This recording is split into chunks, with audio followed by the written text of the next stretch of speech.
Kasama ang One Umbrella, tara't puntahan natin ang MBY Pet Rescue and Sanctuary which is located sa 113 Sitio Talaga Proper, Barangay May Bangkal, Morong, Rizal.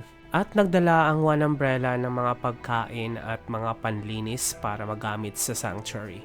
And you know how much passionate I am pagdating sa mga pet, lalo na sa hayop na mga aso at pusa. Since the Volunteerism Act has something to do with dogs and cat na which is I'm really passionate about, hindi na ako atubiling sumama pa talaga. Actually, last passenger na ako at last minute na ako nag-sign up nung nalaman ko na merong ganitong outreach program ang Juan Umbrella. Kaya sumama na ako. Right after when we arrive, then we go ahead and proceed to the actual location kung saan nakatira yung mga aso at mga pusa. Sobrang kinurot talaga yung puso ko habang nakikita ko sila, and it seems that when you are looking at their eyes na they are crying for help.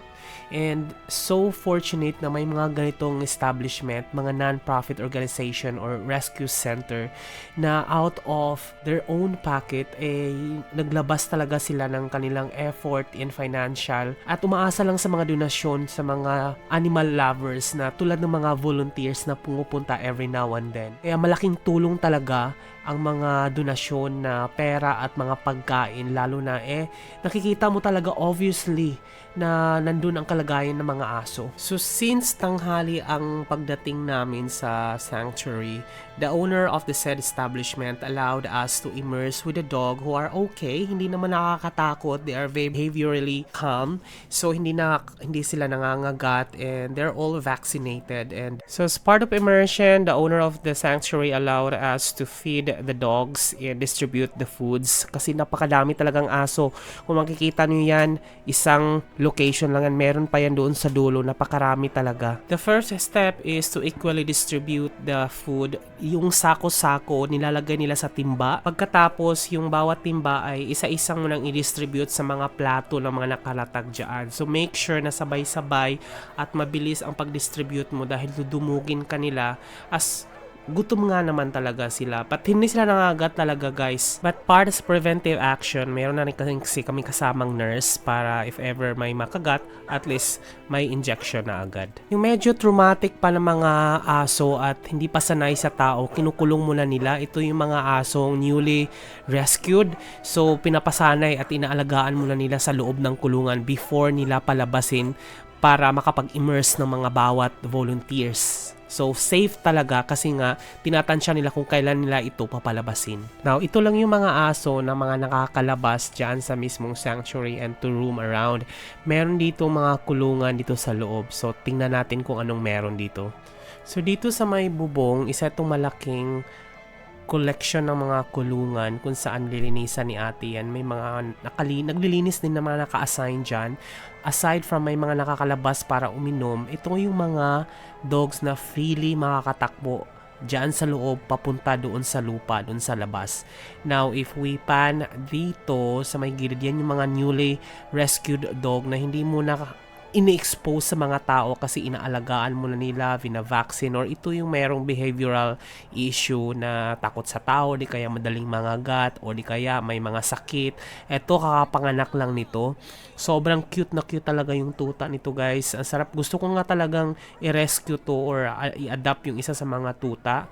Kaso meron daw process, kailangan na connected kayo sa isa't isa at hindi nila randomly na ipamimigay lang ng kung sino-sino. Dapat talaga balikan mo at aralin kung yung gusto mo ba talaga yung aso at you know, it will stay longer sa'yo for the rest na mabubuhay siya. So, kasi iniiwasan nila to, guys, na ipa-rescue or ipa-adapt kung kani-kanino lang dahil itong mga ni-rescue din nila, ito yung mga mostly mga alaga din ng iba na ni-neglect na or di kaya nagpunta sa abroad, yung may-ari, yung anak ay hindi na kayang alagaan. So, mostly sila ang nag-rescue dito. So imagine that dedication to just go ahead and adapt, and then ipamimigay lang din nila randomly kung okay na ang behavior ng aso at magiging healthy na. So may process talaga na kailangang pagdaanan bago ka makakuha as per the owner of the sanctuary.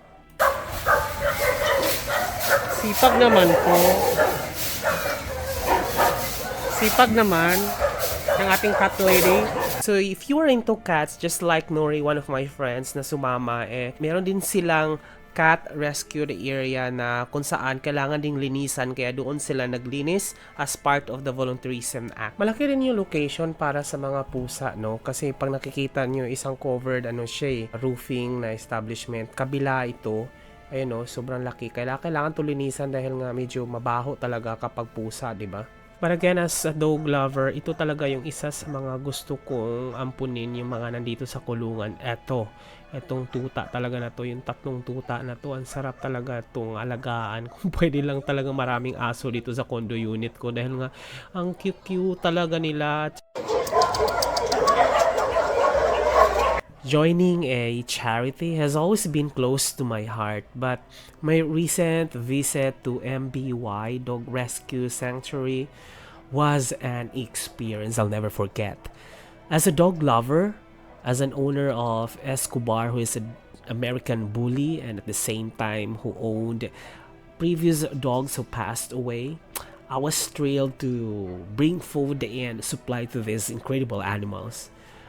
We spent the day feeding them, cleaning the sanctuary, and immersing ourselves in their own world. Each wagging tail and hopeful gaze reminded me of the resilience and unconditional love dogs brings into our lives, their loyalty. This experience deepened my emotional connection with these wonderful creatures and reinforced the importance of giving back.